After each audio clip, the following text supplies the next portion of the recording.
The radio crackled with static, then silence. In the command center of the United States Penitentiary in Atlanta, Georgia, a corrections officer stared at the monitors showing Cell Block D. Every screen had gone dark.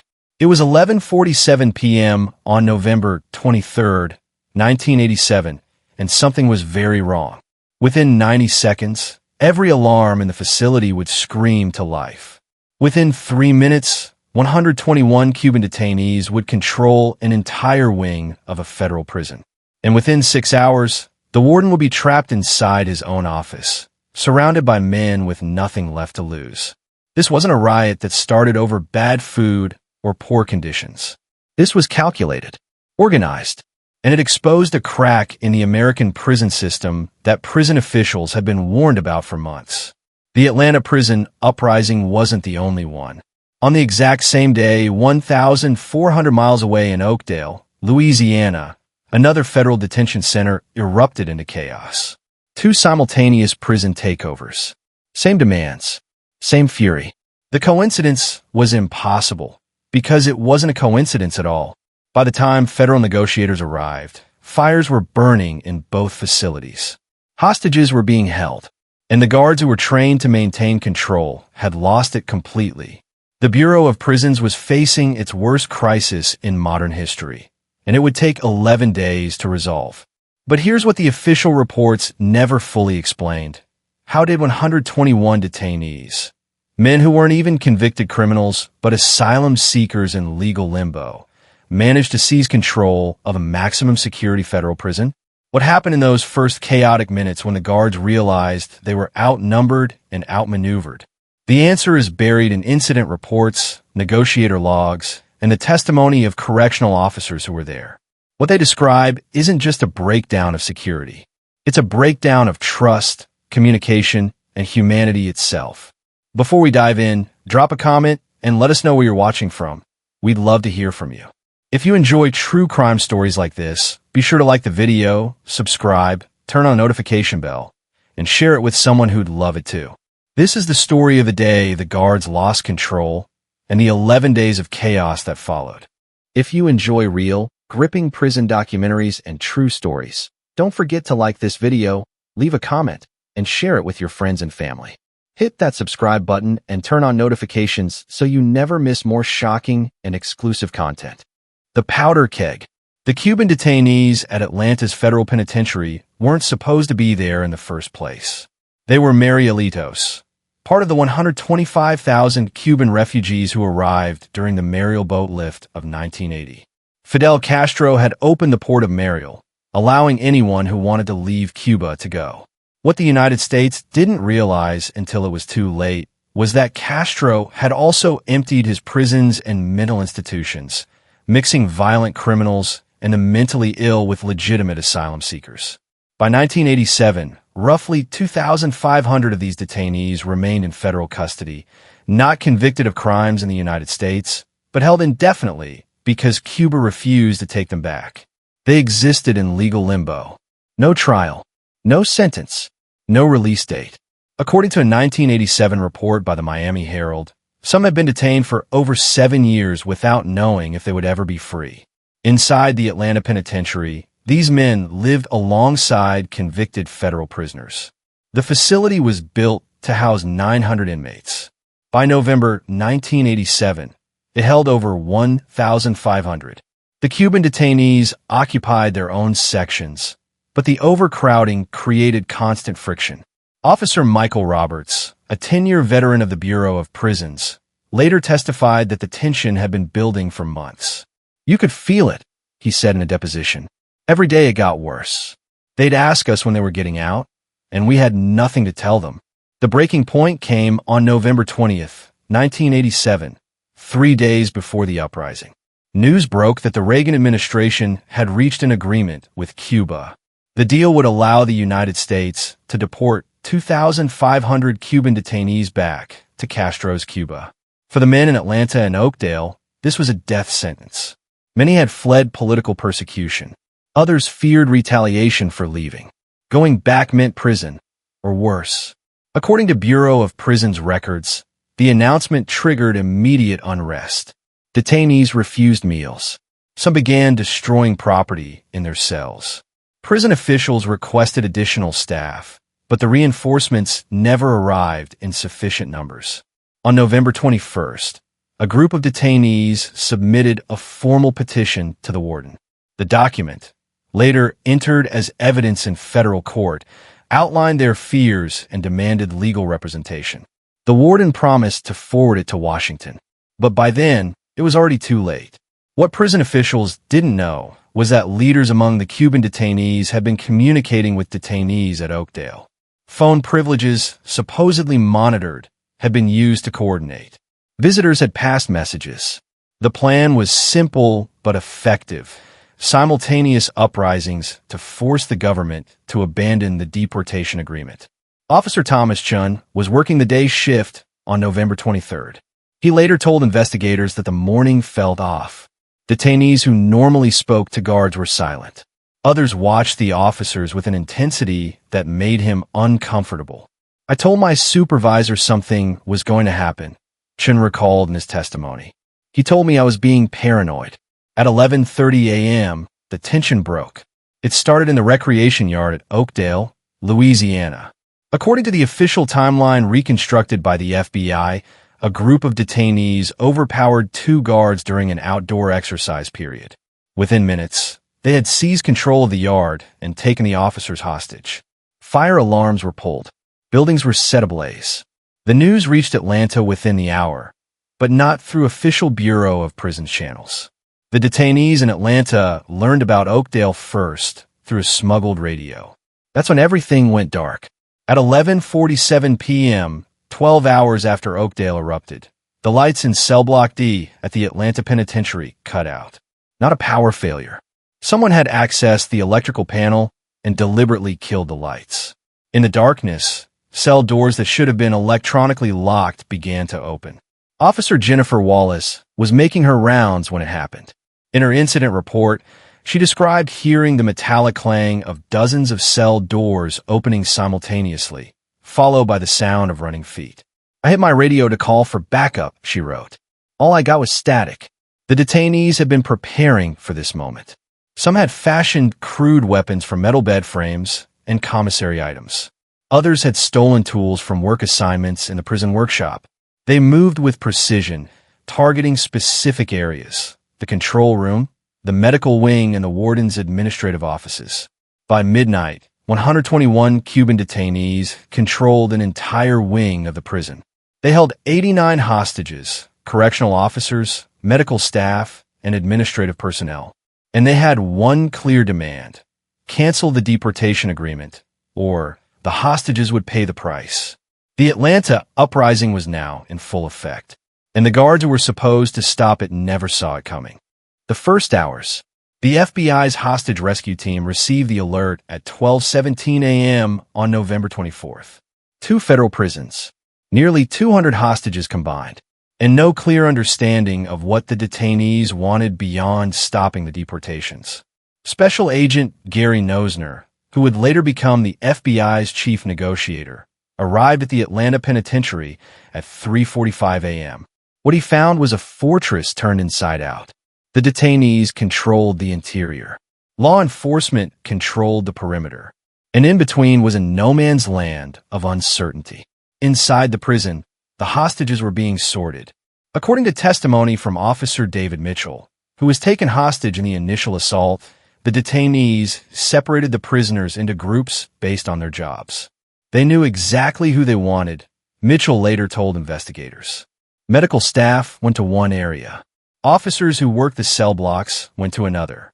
Administrative staff, including the warden, they kept close. The detainees weren't mindless. They were strategic. Officer Wallace, who had been caught during the initial blackout, described being moved through darkened corridors to a converted classroom.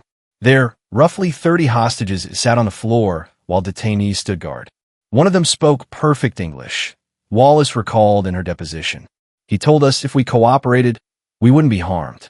But if the government tried to raid the prison, they couldn't guarantee our safety." By 4 a.m., fires were burning in both Atlanta and Oakdale. At Oakdale, detainees had set multiple buildings ablaze. According to fire department record from Oakdale Parish, Flames consumed the prison chapel, the education building, and portions of the administrative wing. Firefighters were blocked from entering by the detainees, who threatened to harm hostages if authorities breached the perimeter. At Atlanta, the fires were more controlled but equally symbolic. The detainees set fire to immigration files, the paperwork that documented their cases and would have been used to deport them. Thick black smoke poured from windows in the administrative wing. Warden Jack O'Brien was trapped in his own office. According to FBI negotiation logs, O'Brien had been in a late-night meeting with senior staff when the uprising began. The detainees surrounded the administrative suite within minutes, cutting off any escape route. O'Brien managed to make one phone call to Bureau of Prisons headquarters in Washington before the phone lines were cut. The message was brief. We've lost control. Multiple hostages. Unknown number of detainees involved. Request immediate federal response. Outside the prison walls, a command post was hastily assembled in a parking lot across the street. FBI, Bureau of Prisons, Bureau of Alcohol, Tobacco, and Firearms, U.S. Marshals Service. Everyone had jurisdiction. No one had a clear plan. The detainees' demands came through at 6:30 a.m. A bedsheet was hung from a third-floor window. Spray painted in red letters. No deportation. Freedom or death. The message was clear, but the path forward wasn't. Federal negotiators knew they couldn't simply agree to cancel the Cuba agreement. That decision came from the White House and the State Department. But they also couldn't risk a tactical assault with hostages scattered throughout the facility. Officer Chun, who had sensed something wrong that morning, managed to escape during the chaos. His account, documented in FBI interviews, provided crucial intelligence. They have the run of D Block and most of C Block, he reported. They've barricaded the main corridors with furniture and equipment. I saw them breaking into the armory storage, but I don't know if they got any weapons. The armory question became the most pressing concern. The Atlanta Penitentiary's armory was supposed to be impenetrable. Reinforced steel door, biometric locks, the works. But nothing had been tested against a determined assault from the inside. If the detainees gained access to riot gear, tear gas, or worse, the situation would escalate beyond control. At 7:15 a.m., the first communication came from inside. A detainee who identified himself only as Carlos spoke through a window to negotiators positioned outside. According to Agent Nosner's notes, Carlos was calm, articulate, and unwavering. "We are not criminals," he said in accented English. "We committed no crimes in America. We will not go back to Cuba to die. That is our position." Nosner asked about the hostages. Carlos's response was chilling in its precision. "They're safe as long as you don't force us to make them unsafe." The psychology of the situation was becoming clear. These weren't impulsive rioters. The detainees had planned this, coordinated across facilities, and understood they held the ultimate leverage: human lives. By 9 a.m., the media had arrived. News helicopters circled overhead. Satellite trucks lined the streets. The images being broadcast were devastating. Smoke rising from federal prisons, hostages visible through windows, armed law enforcement surrounding the perimeter. This was the Bureau of Prisons' worst nightmare, playing out in real time on national television. Inside, the hostages were learning the rules of their new reality. Officer Mitchell described a strange dynamic developing. Some detainees treated the hostages with respect, even apologizing for the situation. Others were hostile, angry, and unpredictable. "You never knew which one you'd encounter," Mitchell said. One minute a guy would offer you water. The next minute someone else would scream threats. The detainees established a command structure. Leaders emerged. Men who had respect among the Cuban population and who controlled access to the hostages. These leaders became the conduit for all communication with authorities. But beneath the surface organization, chaos simmered. At 11 a.m., the first violent incident occurred. According to multiple hostage accounts, a corrections officer was beaten by a group of detainees after he was recognized as someone who had allegedly mistreated Cubans in the past. The beating was severe enough that detainee leaders had to intervene to stop it. The incident sent a clear message to negotiators. The situation was volatile, and control inside the prison was fragile at best. As the sun climbed higher on November 24th, both sides settled into a tense standoff. The detainees held the hostages. Law enforcement held the perimeter. And between them was an impossible question. How does this end without bloodshed? The answer wouldn't come for 11 more days. Negotiation and chaos. The negotiation phone was installed at 2 p.m. on November 24th. A dedicated landline, routed through the FBI's mobile command center, connected directly to a phone inside the prison that the detainees controlled. This would be the primary lifeline between two worlds, the desperate men inside and the federal authorities trying to end this without a massacre. Special Agent Nosner picked up the phone for the first official negotiation session at 2:17 p.m.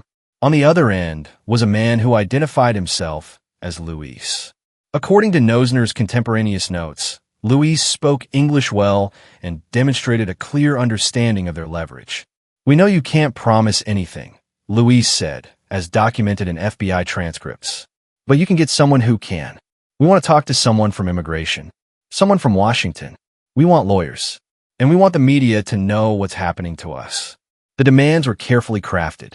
The detainees understood that FBI negotiators couldn't make policy decisions about deportation. They needed access to decision-makers, and they needed public pressure to force those decision-makers to act.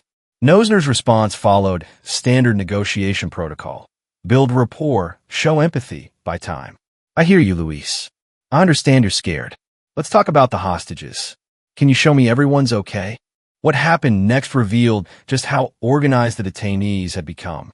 Over the next hour, hostages were brought to windows in groups. They held up signs showing the date and their names. Some waved to prove they were alive and relatively unharmed. According to Officer Wallace's testimony, the detainees had explicitly told hostages to look calm for the cameras. But not all hostages were visible. FBI intelligence analysts noticed that roughly a dozen hostages, including Warden O'Brien and several senior staff members, had not been shown. When Nosner asked about them, Luis's answer was calculated. "The important ones stay with us. When we see progress, you see them."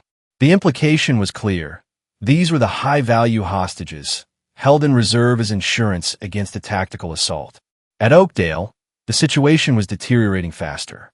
According to Bureau of Prisons incident reports, fires at the Louisiana facility had destroyed nearly 70% of the prison's buildings by November 25th. Unlike Atlanta, where detainee leaders maintained some control, Oakdale had descended into near-total chaos. Hostages reported being moved constantly to avoid the spreading fires and avoid areas where detainees were destroying property.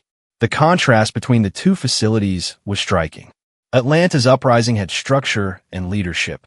Oakdale's was fury barely contained. FBI supervisors made a crucial decision.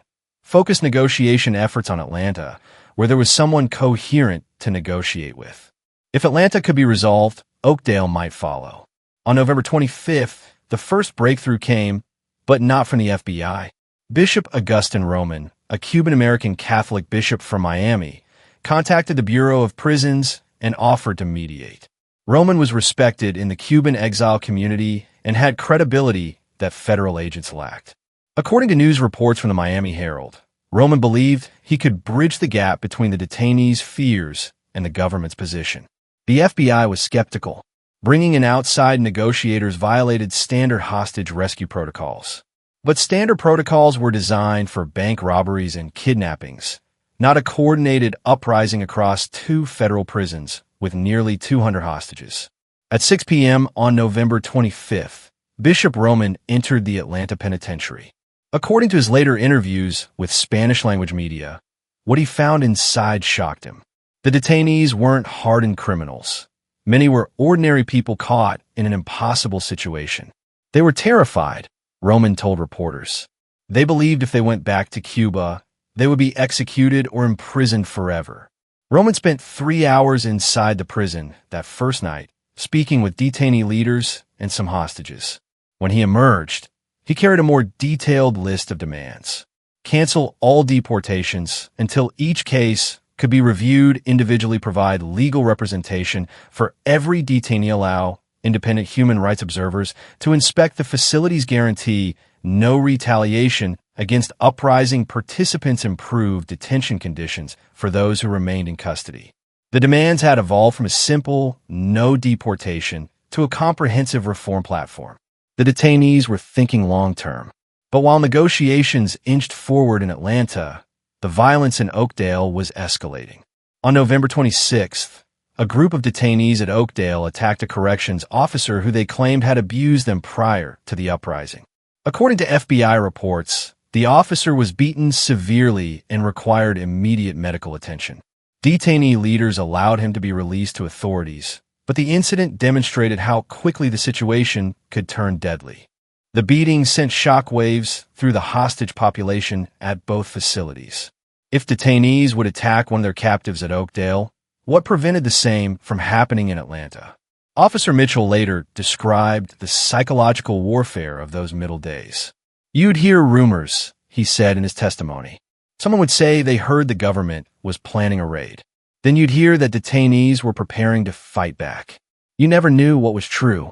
The fear was constant. The detainees used that fear strategically. At night, groups would march through the corridors, chanting in Spanish and banging on cell bars. The noise was deafening and disorienting. According to multiple hostage accounts, sleep was nearly impossible. The exhaustion became its own form of pressure on hostages, on negotiators, on everyone involved. By November 27th, the stalemate was entering its fourth day. The Reagan administration was facing mounting criticism. Civil rights organizations questioned why the United States was detaining people indefinitely without trial. Conservative commentators demanded a tactical assault to retake the prisons. And the families of hostages pleaded publicly for their loved ones' safe return. Behind the scenes, high-level discussions were taking place between the State Department and the Justice Department. According to later congressional testimony, officials debated whether they could modify the Cuba Agreement to allow individual case reviews, essentially giving the detainees what they wanted without appearing to capitulate to hostage takers. The political calculations were delicate. Given too easily, and you incentivize future uprisings. Come down too hard, and you risk dead hostages and a public relations disaster. Inside Atlanta, Officer Wallace noticed something changing. The detainees started treating us better, she recalled. They brought better food. Some apologized for keeping us. One guy told me, "We're not animals. We just want to live." The shift suggested the detainee leaders believed they were winning. The longer the standoff continued, the more pressure built on the government to negotiate a settlement. But that confidence was about to be tested. On November 28th, the FBI's hostage rescue team began staging tactical rehearsals visible from the prison windows. Agents in full tactical gear ran drills outside the perimeter, breaching techniques, flashbang deployments, coordinated entry procedures. The message was deliberate. Negotiations are preferred, but we have other options. Inside the prison, detainee leaders called an emergency meeting. According to hostages who overheard the discussions, there was fierce debate. Some wanted to fortify their positions and prepare to fight. Others argued that violence would only give the government an excuse to raid and would turn public opinion against them. The pragmatists won, barely. Luis called the negotiation line at 11 p.m. His voice, usually calm, carried an edge. "We see what you're doing outside," he told the FBI negotiator. "We want you to know, if you come in shooting, hostages die first." That's not a threat. It's a fact. Nosner's response was carefully calibrated. "Nobody wants violence, Luis. We're making progress. Bishop Roman is working on getting you the legal representation you asked for. But I need you to show good faith, too. Release some hostages. The injured, the sick. Show us you're serious about a peaceful resolution." The line went quiet for nearly a minute. Then Luis spoke. "We'll think about it." That night, negotiations took their first real step forward. And the path toward resolution, however narrow, finally appeared. The turning point. The first hostages were released on November 29th at 3:17 p.m. 3 corrections officers, all requiring medical attention for minor injuries and exhaustion, were escorted to the prison's main gate by detainee leaders. According to FBI logs, this was the first tangible sign that negotiations were working. But it was also strategic. The detainees released the hostages who were least valuable as leverage while keeping the senior staff and warden in custody. Officer Sarah Brennan was one of those released. In her debriefing with FBI agents, she provided crucial intelligence about conditions inside. "They've organized everything," she reported. "Different groups control different areas. They have schedules for guard duty, for feeding hostages, for everything. This isn't chaos anymore. It's structured." Her assessment confirmed what negotiators suspected. They were dealing with a disciplined operation, not a disorganized mob. The release of hostages triggered a domino effect. At Oakdale, detainee leaders, seeing progress in Atlanta, agreed to their first hostage release the following day. On November 30th, 5 staff members were freed from the Louisiana facility. According to their accounts documented in Bureau of Prisons reports, conditions at Oakdale were far worse than Atlanta. Food was scarce. Fires had destroyed the kitchen and much of the infrastructure. Hostages and detainees alike were living in squalor. The contrast put pressure on Oakdale's detainee leaders to follow Atlanta's lead and negotiate seriously. But back in Atlanta, tensions were rising over a different issue entirely. The detainees wanted media access. They believed their story wasn't being told accurately, that news reports portrayed them as violent criminals rather than asylum seekers in legal limbo. According to negotiation transcripts, Luis raised this issue repeatedly. "The American people don't know who we are. They think we're Castro's criminals. Let reporters in. Let them see for themselves." The FBI resisted. Standard hostage negotiation doctrine prohibited media access during an active crisis. It gave hostages too much opportunity to grandstand, complicated negotiations, and could inadvertently provide tactical information to those inside. But Bishop Roman supported the detainees' request. In a November 30th press conference covered by the Miami Herald, Roman argued that transparency could actually help resolve the crisis. "These men feel invisible," he said. "They've been detained for years without anyone caring about their cases. If we show the American public who they really are, perhaps there will be political will to find a solution." The debate reached the highest levels of the Justice Department. On December 1st, Attorney General Edwin Meese convened an emergency meeting with FBI Director William Webster and Bureau of Prisons Director Michael Quinlan. According to congressional testimony given months later, the discussion centered on a critical question. Was this a hostage crisis or a civil rights issue that had escalated into violence? The answer shaped everything. If it was purely a hostage crisis, standard law enforcement protocols applied. Isolate, negotiate, prepare for tactical assault if necessary. But if it was fundamentally about unjust detention policies that had triggered desperation, then the solution required policy changes, not just tactical resolution. Meese sided with policy reform, with conditions. On December 2nd, the Justice Department announced a significant shift. According to the Washington Post coverage at the time, the government agreed to review every Cuban detainee's case individually before any deportations would proceed. Each person would have access to legal representation, and an independent panel would assess whether returning them to Cuba posed a genuine threat to their safety. It was essentially everything the detainees had demanded, wrapped in bureaucratic language that avoided the appearance of capitulation. Inside Atlanta, the announcement was met with cautious optimism. Luis called the negotiation line within an hour. "We heard the announcement," he said, according to FBI transcripts. "But we've heard promises before. We need in writing. We need lawyers here to explain it to us.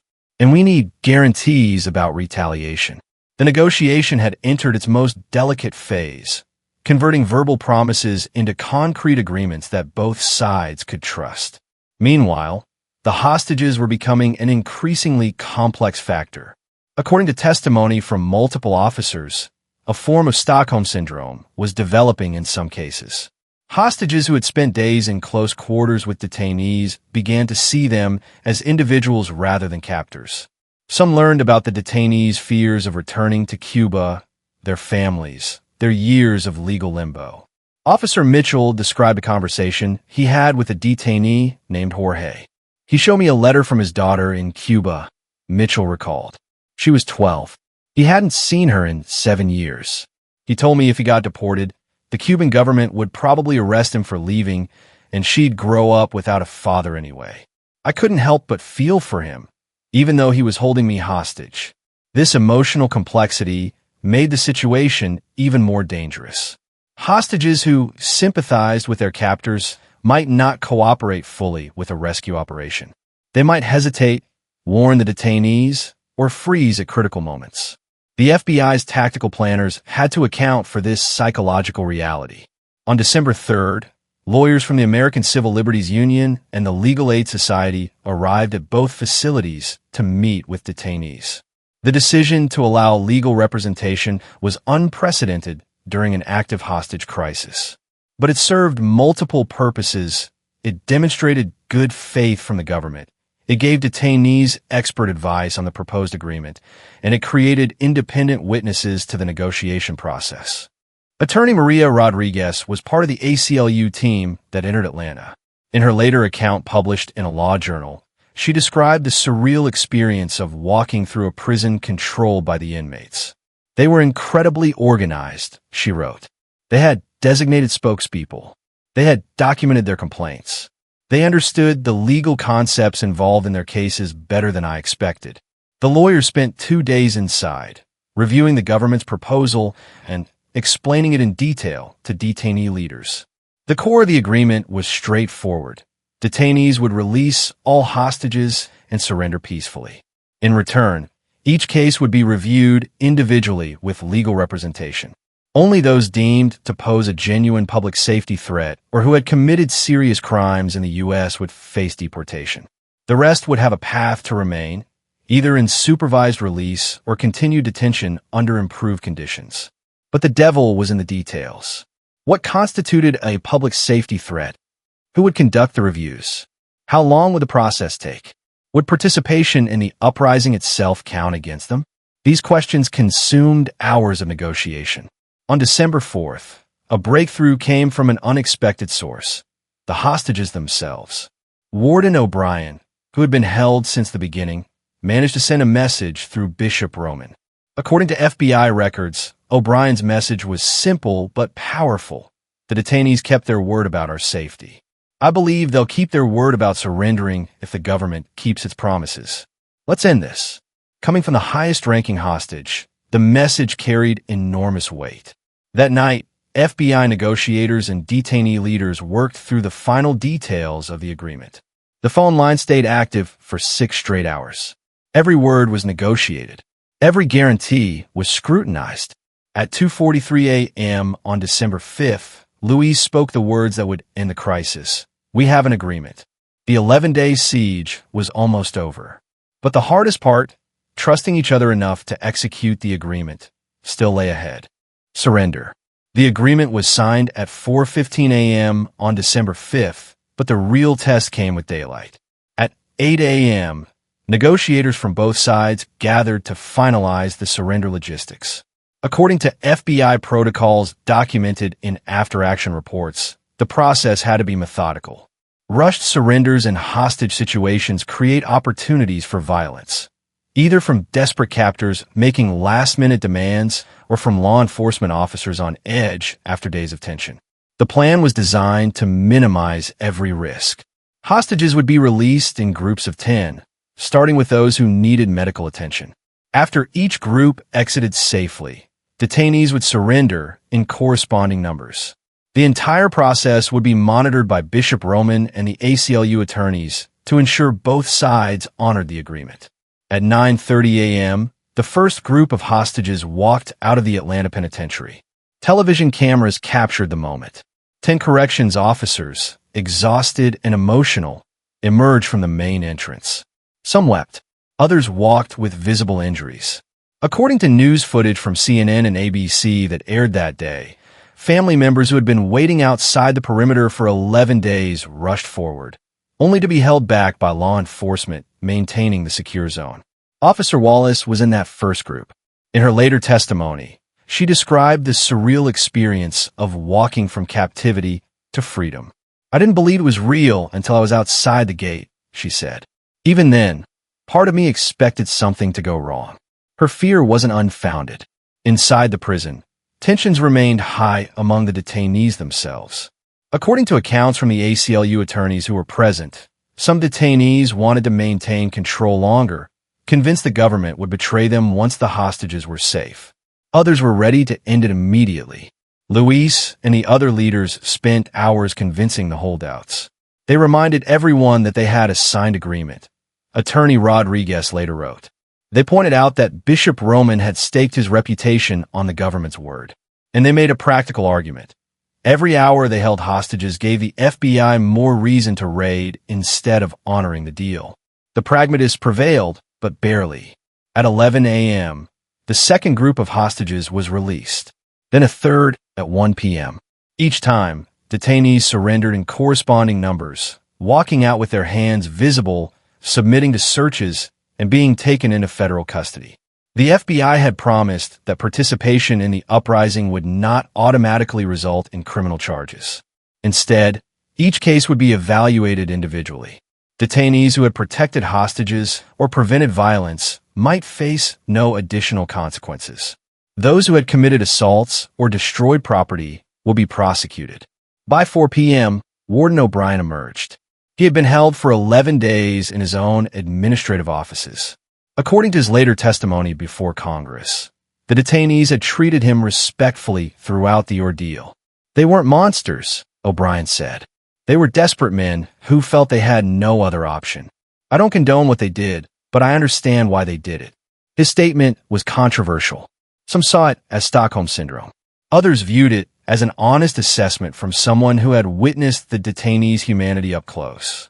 By 6 p.m. on December 5th, all hostages from Atlanta had been released safely.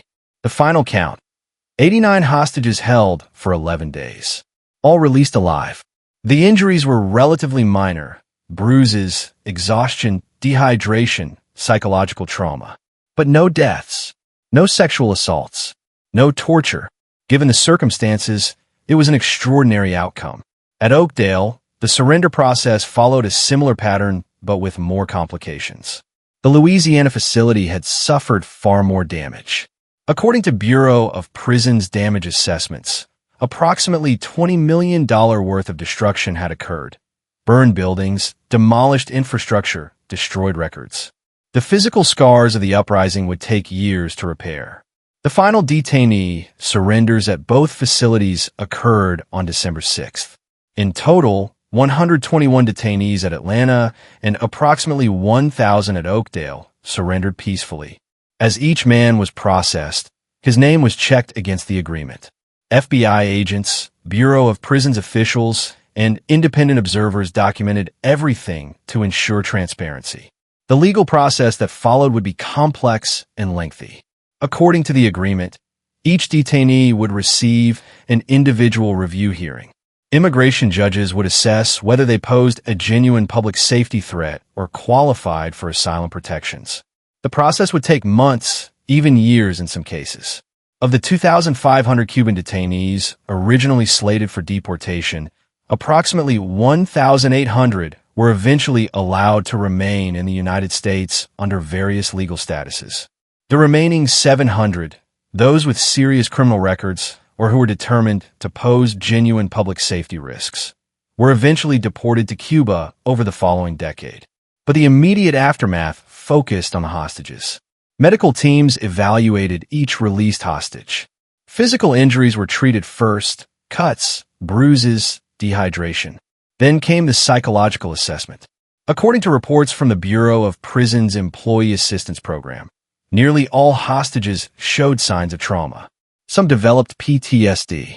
Others struggled with anxiety, nightmares, and difficulty returning to work. Officer Chun, who had escaped during the initial uprising, later described survivors' guilt. "I got out, and my colleagues didn't," he said in counseling sessions documented in civil litigation records. "I spent 11 days wondering if they were alive while I was safe." That stays with you. The financial cost of the uprising was staggering. Beyond the physical damage to facilities, the federal government paid millions in overtime to law enforcement, negotiators, and support personnel. Lawsuits from hostages and their families eventually cost additional millions in settlements. And the broader policy implications, the individual case reviews, the legal representation, the improved detention conditions, required sustained funding.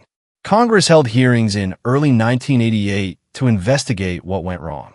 The House Judiciary Committee's report, released in May 1988, identified multiple failures. The Bureau of Prisons had ignored warning signs of unrest. Overcrowding had created dangerous conditions. Communication between facilities and headquarters had been inadequate. And the initial deportation agreement with Cuba had been negotiated without sufficient consideration of the detainees' legal status or human rights. The report made 17 specific recommendations, from improved intelligence gathering to better detention standards to clearer policies on indefinite detention. But perhaps the most significant outcome was what didn't happen. No one died. In hostage situations involving hundreds of captives held for nearly 2 weeks, the historical precedent suggested multiple fatalities were likely. The 1980 New Mexico State Penitentiary riot resulted in 33 deaths. The 1971 Attica prison uprising ended with 43 dead when authorities stormed the facility. Atlanta and Oakdale could have followed that pattern. The FBI's hostage rescue team had tactical plans ready. If negotiations had failed, if hostages had been killed, if detainees had acquired weapons from the armory, the outcome would have been catastrophic.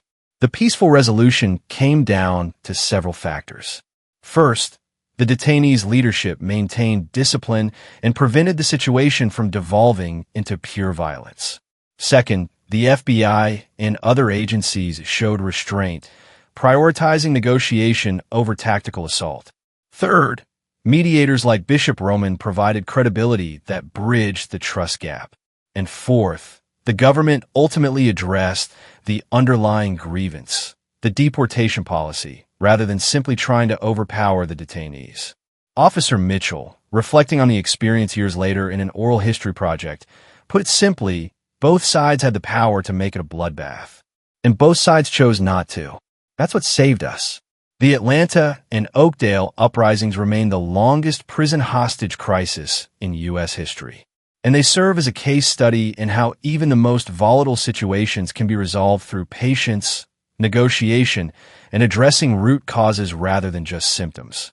But the scars, physical, psychological, and institutional, would last far longer than the 11 days of chaos. The aftermath. The Bureau of Prisons reopened the Atlanta Penitentiary on March 15, 1988, exactly 4 months after the uprising ended. The facility had been gutted and rebuilt.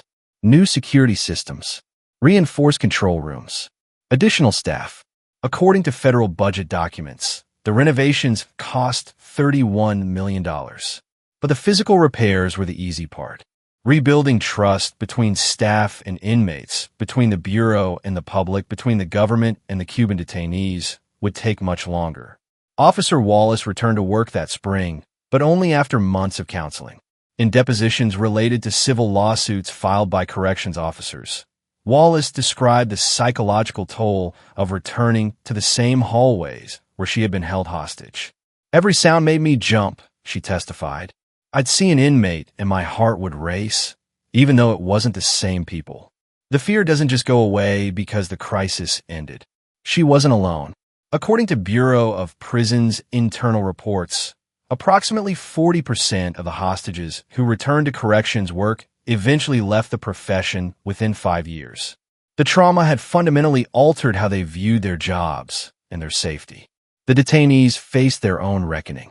The individual review hearings promised in the agreement began in January 1988. Immigration judges heard case after case, examining each Cuban detainee's background, their reasons for fleeing Cuba, their behavior during detention, and their potential threat to public safety. The hearings revealed stories that complicated the simple narrative of Castro's criminals. According to court records and contemporaneous reporting by the Miami Herald, many detainees had fled political persecution.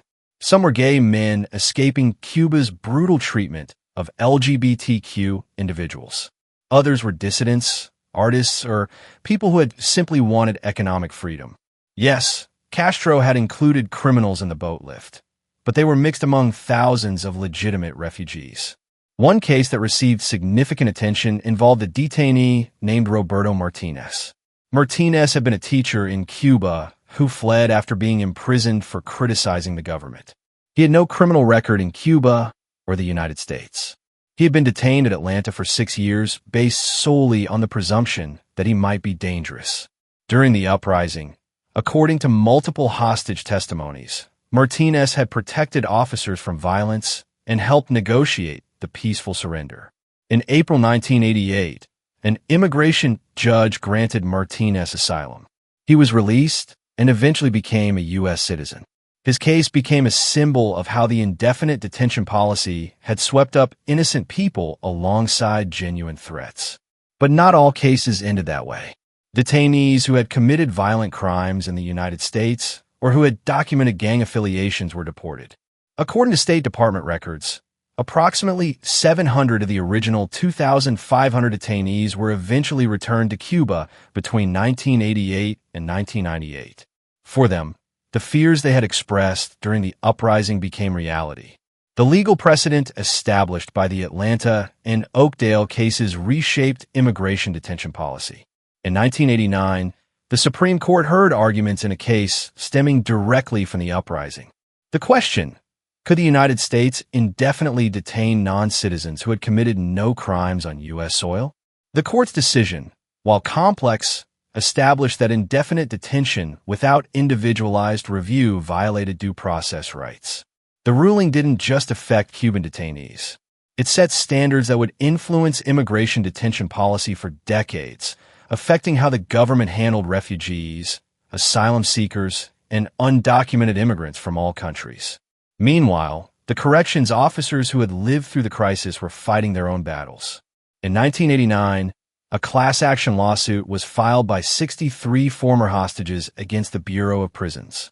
The suit alleged that the agency had created dangerous conditions through overcrowding and had ignored warning signs of the impending uprising. According to court filings, the officers sought compensation for their trauma and demanded systemic reforms to prevent future incidents. The case was settled in 1992 for an undisclosed amount. But more important than the financial settlement were the policy changes the Bureau implemented. New protocols required regular threat assessments at all federal detention facilities. Staffing ratios were improved. Emergency response training was enhanced. And perhaps most significantly, the Bureau established better communication channels for detainees to air grievances before they reached crisis levels. Officer Chun, who had escaped during the initial uprising, became an advocate for prison reform. In interviews with criminal justice researchers, Chun argued that the uprising was preventable. "We knew the Cubans were scared," he said in a 2003 oral history.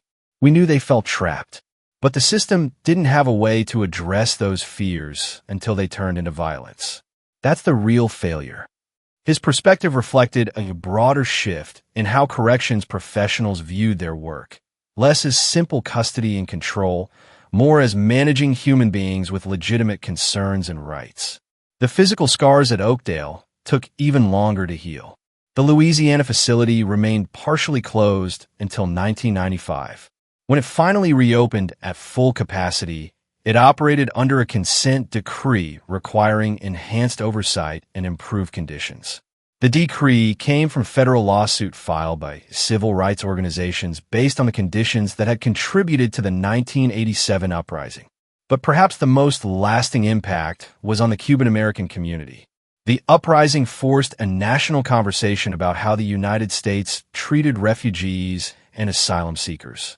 According to news analysis from the period, public opinion shifted.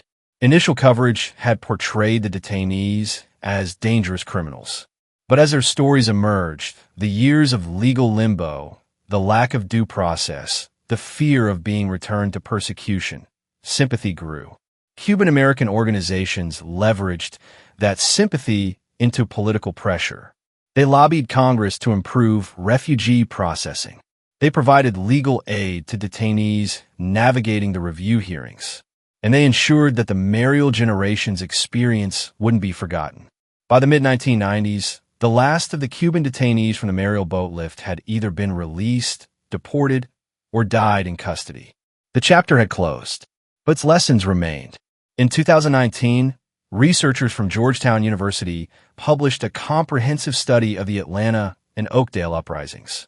Their analysis, based on declassified FBI records and interviews with participants, identified key factors that prevented the crisis from turning deadly.